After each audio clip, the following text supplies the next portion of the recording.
They said the house had been demolished years ago, that nothing remained except an empty field beyond the willow trees. Then the fog arrived, and when it lifted, Carrington Hall had returned. Its family vanished more than 20 years ago. Yet, someone was still playing the piano, and someone was waiting at the upstairs window. Welcome back to Short Ghost Stories Long After Midnight. Tonight, we delve into the chilling tale of the house at Willow End. The rain began shortly after sunset, a relentless drumming against the carriage window. Benjamin Grant watched the droplets race, each one a tiny, fleeting world. The road wound deeper into the forest, the last village a distant memory nearly in our past. Since then, there had been nothing but trees. Ancient, towering trees. Their trunks rose like the pillars of some forgotten temple, their roots twisting through the earth like the gnarled bones of something buried long, long ago. The branches met high above the road, weaving a black canopy that choked out the last vestiges of the evening sky. The carriage lamps cast a meager circle of light, just enough to reveal wet leaves, muddy ruts, and wisps of pale mist that drifted like lost souls between the massive trunks. Everything beyond that fragile glow remained hidden, a vast, unseen darkness that seemed to press in on the carriage. Benjamin shifted uneasily. He wasn't a superstitious man, not by nature. As a schoolmaster, he'd heard every ghost story imaginable, tales spun by entire countries desperate to frighten themselves with roads that walked and spirits that wandered. But there was something about this forest, a profound, unnerving silence. The rain pattered, the wheels churned through mud, the horse breathed heavily, yet the woods themselves seemed to hold their breath. No birdsong, no insect hum, not a rustle of unseen creatures in the undergrowth. Nothing. It was as if the very trees were listening, waiting. The driver, hunched low beneath his coat, had been a man of few words since they'd left the village. Benjamin had tried to strike up a conversation several times, receiving only curt, clipped replies. Now, even those had ceased. The horse suddenly tossed its head, its ears flattening against its skull. The carriage lurched. "What is it?" Benjamin called out. The driver glanced toward the impenetrable wall of trees. Nothing. But his voice lacked conviction. The horse slowed, its powerful body tensed, seemingly unwilling to go another step. The driver snapped the reins. "Move on." The animal obeyed, but with a deep reluctance that Benjamin felt in his very bones. "You seem nervous," Benjamin ventured. The driver didn't answer, just urged the horse into the deeper darkness. "I don't like this road after sunset." "Why?" Benjamin pressed. Still no answer. He leaned closer to the window, peering into the swirling mist that now began to drift between the trunks. At first, it seemed ordinary, just a part of the damp evening. Then, he noticed something peculiar. The fog wasn't moving with the wind. It was unnaturally still, hanging motionless among the trees. Tall, pale shapes, almost human in their outline, seemed to watch him. Benjamin blinked, and the shapes dissolved, melting back into mere mist. A sensible man, he told himself, must be careful not to let his imagination run away with him. The carriage continued its slow, heavy progress. The darkness deepened. Then, without warning, a sound drifted through the forest. A piano. One soft note, clear and pure as a falling icicle. Benjamin sat bolt upright. The note lingered, then faded. Another followed. A simple melody, distant, achingly melancholy, utterly impossible in this desolate place. He pushed open the small window behind the driver. "Did you hear that?" The man stiffened. "Hear what?" "The piano." The driver snapped the window shut. Benjamin stared, his breath catching in his throat. The melody continued for a few more moments, then faded completely into the oppressive silence. After that, neither man spoke. The forest seemed darker, more menacing than before. At length, the trees began to thin. A cold air swept across open ground. The carriage emerged from the woodland onto a narrow road bordered by damp, empty fields. Far ahead, a handful of yellow lights glimmered through the mist. The village. Willow End. Benjamin felt a wave of unexpected relief wash over him. The driver slowed the horse. Moments later, they reached a small stone bridge spanning a shallow, gurgling stream. There, the carriage stopped. "The village is still ahead," Benjamin said, a note of confusion in his voice. I leave you here." The driver climbed down. Benjamin laughed, a short, incredulous sound. "You cannot be serious." The man began removing the luggage from the rear of the carriage. "I don't cross this bridge after dark." "What nonsense is that?" Benjamin demanded. The driver avoided his gaze. "Best walk the rest of the way. It's not far." "It is raining." "It's not far," the driver repeated firmly. Benjamin stepped down reluctantly. The driver handed him his case. Within seconds, he had turned the carriage around. The horse, as if sensing its master's urgency, needed no further encouragement. It departed at once, a dark shape disappearing back into the forest. Benjamin watched it go, the driver never once looking back. For a long moment, he stood alone beside the bridge. Rain whispered across the fields. Mist drifted low over the ground. Ahead lay Willow End. Behind him stretched the dark road, swallowed by the woods.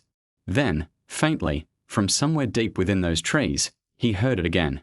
A single, solitary piano note. Benjamin turned sharply.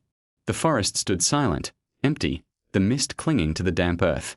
He couldn't shake the feeling that something had followed him to the edge of the village, something waiting beyond the darkness.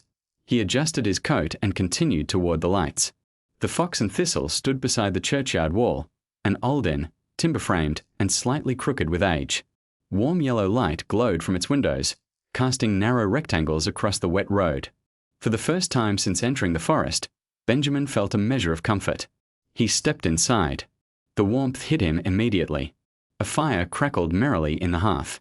3 men sat at a table near the window, their voices low and indistinct. Behind the counter, a broad-shouldered woman polished glasses with practiced ease. She looked up as Benjamin entered. "You'll be Mr. Grant," she stated, her voice firm. "I'm Martha Briggs." She nodded toward the register. "Sign there." Benjamin complied, his hand slightly damp. The innkeeper studied him for a moment. "You came through the forest after dark?" "Yes."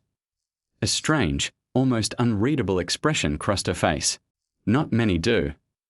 The men by the window exchanged glances, and Benjamin noticed it immediately. Something was wrong. The atmosphere inside the inn felt strained, expectant, as if everyone had been waiting for news. Before he could ask, the church clock outside struck 8. The room fell silent. One of the men stood abruptly. "A good night." The others followed suit. Within moments, the parlor was nearly empty. Benjamin watched them leave. "Friendly place," he remarked dryly. Martha snorted. "They'll talk tomorrow." "Why not tonight?" Benjamin asked. The innkeeper glanced toward the window. Beyond the glass, the fog had thickened, pressing against the panes. "You arrived on the wrong evening." Benjamin looked outside, a knot of unease tightening in his stomach. "What is special about tonight?" For several seconds, Martha said nothing. Then she shook her head. "Nothing you'll believe." "Try me," Benjamin said, a hint of challenge in his voice. The melody drifted across the field for only a few seconds before fading into silence, leaving an even deeper quiet in its wake. No one moved. The villagers remained rooted to the spot, staring toward the manor, as if afraid that looking away might somehow allow it to vanish, or worse, to come closer.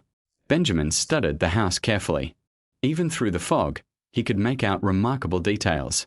The steep slate roof, the tall, slender chimneys reaching for the sky, the ivy climbing one side of the dark brickwork, the imposing front porch with its heavy, stone columns. Nothing about it appeared unreal. Nothing suggested an illusion. It stood solidly upon the earth, a tangible structure against the ethereal mist, exactly where the villagers claimed nothing had stood the day before. Who owned it? Benjamin finally asked, his voice regaining some of its strength. No one answered. Several people turned away, their faces etched with a fear Benjamin couldn't comprehend. Others began walking back toward their homes, their steps quickening. The gathering dissolved with surprising speed. Within moments, only Martha Briggs remained beside him.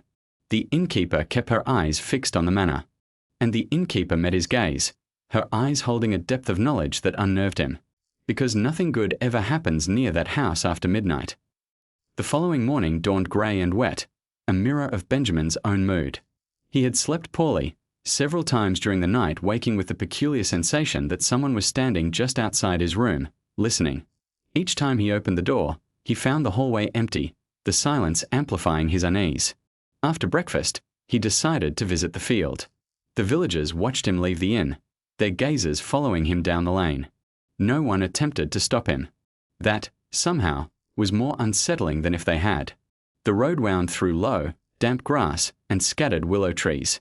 As he approached the manor, its sheer size became increasingly apparent. From the village, it had seemed merely large. Up close, it was enormous. 3 stories, nearly 40 windows, broad stone steps leading to a pair of heavy oak doors. The building possessed the silent, imposing confidence of great age. Yet, something about it felt wrong. Benjamin couldn't immediately identify what. Then he realized. There were no signs of weathering. Not really. The bricks were old, the windows dusty, the iron gate rusted, yes. Yet, everything appeared frozen in time. As though time had touched the house once, in its prime, and then forgotten to continue its work. The gate stood open, an invitation and a warning. Benjamin entered. The gravel path crunched beneath his boots, a stark sound in the profound silence. No birds sang, no insects buzzed. Even the wind seemed reluctant to cross the property, to disturb the stillness. At the foot of the porch steps, he paused, taking a deep breath. The brass plate beside the door, tarnished by decades of neglect, remained visible. Carrington Hall. He reached out and grasped the heavy iron knocker. The sound echoed through the house, deep, hollow, endless. No answer came. He tried the handle. The door opened immediately, not with a creak, but with a soft sigh. The entrance hall beyond was vast, a cavernous space that swallowed the weak morning light. A broad staircase rose toward the upper floors, its dark wood gleaming faintly. Yet, once again, Benjamin felt that peculiar contradiction. The house looked abandoned, but it did not feel empty. Sunlight filtered weakly through the tall windows, its pale beams illuminating countless particles of dust drifting lazily in the air. The clock had stopped long ago. Nothing remarkable, he told himself. Then he noticed another clock, a smaller one, above the fireplace. 11:47. His eyes narrowed. He entered the dining room. A third clock stood, everything except the piano stool. The dust there had been disturbed. Benjamin approached slowly. On the piano rested a framed photograph. A young woman, dark hair, intelligent eyes, 17 years old, perhaps. Rose Carrington. He knew it instantly. Not because her name appeared anywhere, but because she seemed familiar, as though he had seen her somewhere before. Perhaps in a dream. Perhaps in the window the previous night. Benjamin lifted the photograph. Voices drifted through the walls. Faint conversations, laughter, the click of silverware, the crackle of a fire. He hurried toward the staircase. Below him, the entrance hall no longer appeared abandoned. Light flickered from the drawing room. Warm, golden light. Impossible light. Benjamin descended cautiously. The air smelled different now. Freshly cooked food, burnt. His hands passed through Arthur's shoulder like smoke. The third knock echoed through the house. Arthur opened the door. Fog poured inside. Not ordinary fog. This moved with purpose, flowing across the floor like living water. The temperature plummeted. Candles flickered. The clocks began ticking wildly fast. Far too fast. Benjamin backed away.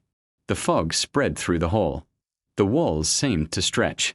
The ceiling rose higher. Reality itself bent beneath its touch. The Carrington family stood frozen, unable to move, unable to flee. Rose appeared beside Benjamin once more. Not the memory. The real Rose. Her face was pale. It's taking them. What is it? I don't know. Her voice trembled. It came from the fog. The white mist reached Arthur first. His outline blurred, then Eleanor, then Daniel. One by one, they faded. Not dying, not vanishing, being erased. Like words disappearing from a page. Daniel dropped his wooden soldier. The toy struck the floor. The sound echoed unnaturally. Rose gripped Benjamin's arm. You have to leave. What about you? A sad smile touched her face. I stayed too long. The hallway behind them darkened. Benjamin suddenly realized something horrifying. He could no longer remember the driver who had brought him to Willow End. The man's face was gone. Then the station. Then parts of the journey. His memories were disappearing. The house was remembering him. Rose saw the realization in his eyes. Run. The floor shook violently. Portraits fell from the walls. The fog surged upward. Benjamin turned and fled. The corridor stretched impossibly ahead. Doors appeared where none had existed before. Voices called his name. Familiar voices. His mother's voice. Old friends. Children from his classroom. Every door offered something he had lost. Every voice begged him to stop. He ran faster. At the end of the corridor stood a narrow servant's door. Rose pointed toward it. Go. Benjamin hesitated. Come with me. For the first time, tears filled her eyes. I can't. The darkness behind her deepened. The house was reclaiming her. Benjamin reached for her hand. Their fingers touched, cold as ice. For one impossible second, he thought he might pull her free. Then the house screamed. The sound erupted through every wall simultaneously. Rose gasped. The darkness seized her.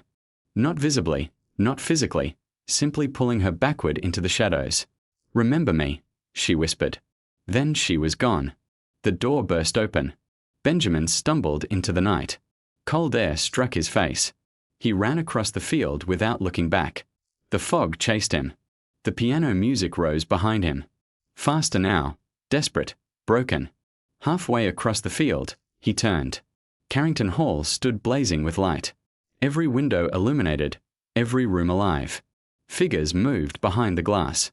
The entire house seemed caught between existence and disappearance. Then slowly, impossibly, it began to dissolve. The roof vanished first, then the chimneys, then the upper floors. The fog swallowed everything, window by window, wall by wall, until only one remained. An upstairs window. Rose stood there, watching him. She raised one hand. Then the final window faded. The house disappeared. Morning found Benjamin beside the gate. The field was empty. No manor, no ruins, no foundations, nothing. Only grass. And lying near his feet was a small wooden soldier. Daniel Carrington's toy. Benjamin picked it up. The wood felt cold. Real. The only proof that Carrington had ever returned. Years later, long after he had left Willow End, Benjamin would keep the soldier on his desk. Visitors often asked where it came from. He never answered. Some stories are too strange for ordinary conversation. But every October, when fog gathered beyond his window, Benjamin would find himself listening, waiting. And sometimes, very late at night, just before midnight, he would hear a faint piano melody drifting through the darkness. The same melody Rose Carrington had played. The melody of a house that had been demolished, a family that had vanished, and a place waiting patiently beyond time for the next fog to bring it home again. Well then, you've made it all the way to the end. Some listeners leave early. Some grow uneasy when the night grows too quiet, but you stayed.